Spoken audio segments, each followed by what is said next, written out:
by the 17th century, styles had changed, and the Chateau d'Oiron on the southern edge of the Loire Valley has been built as a house rather than a fortress, and the design has been influenced by classical ideas from ancient Rome. At the end of the 17th century, the house was lived in by Madame du Montespan. She'd been King Louis XIV's mistress and moved into the chateau after he'd tired of her.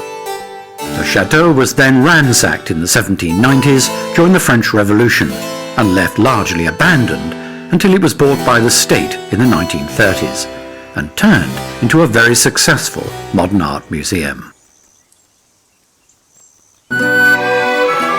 On the north bank of the river Vienne, close to where it meets the Loire, is the Chateau de Chinon. This massive fortress was built in the 12th century by King Henry II of England, who was also ruler of this area of France, which at the time was the separate kingdom of Anjou. King Henry died in the castle, and he and his wife, Eleanor of Aquitaine, as well as his son Richard the Lionheart, are all buried in a nearby abbey. The castle was partially restored in the 19th century. At the confluence of the Vienne and Loire rivers is the Chateau de Montsoreau, built in 1455 as a strategic fortress controlling river traffic along the Loire.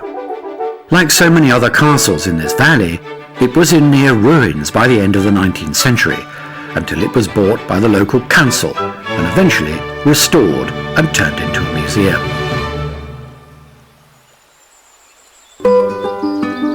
On another tributary of the Loire is the Chateau d'Azay-le-Rideau.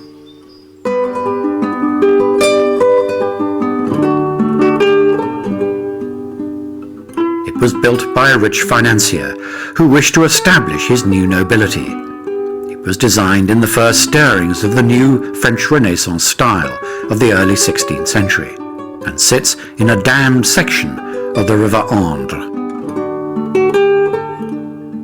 The 19th century writer Honoré de Balzac described the Chateau d'Azay-le-Rideau as bathing in the Indre River like a princely creature.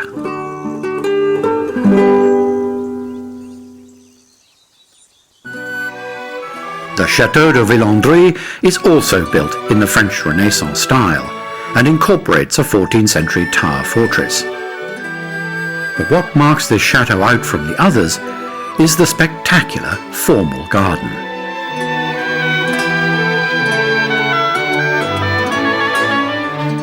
Once owned by Napoleon's brother, Joseph Bonaparte, the chateau fell into disrepair and was on the verge of being demolished before being bought by a Spanish doctor, Joaquim Cavallo, in 1906. He then poured an enormous amount of time, money and devotion into restoring the chateau and creating one of the most beautiful gardens in the world. And like many other chateaux of the Loire, it is now a World Heritage Site. The gardens are laid out in a classic formal style, with several kilometers of box hedging. There are all sorts of water features, ornamental flower gardens, and even a vegetable parterre.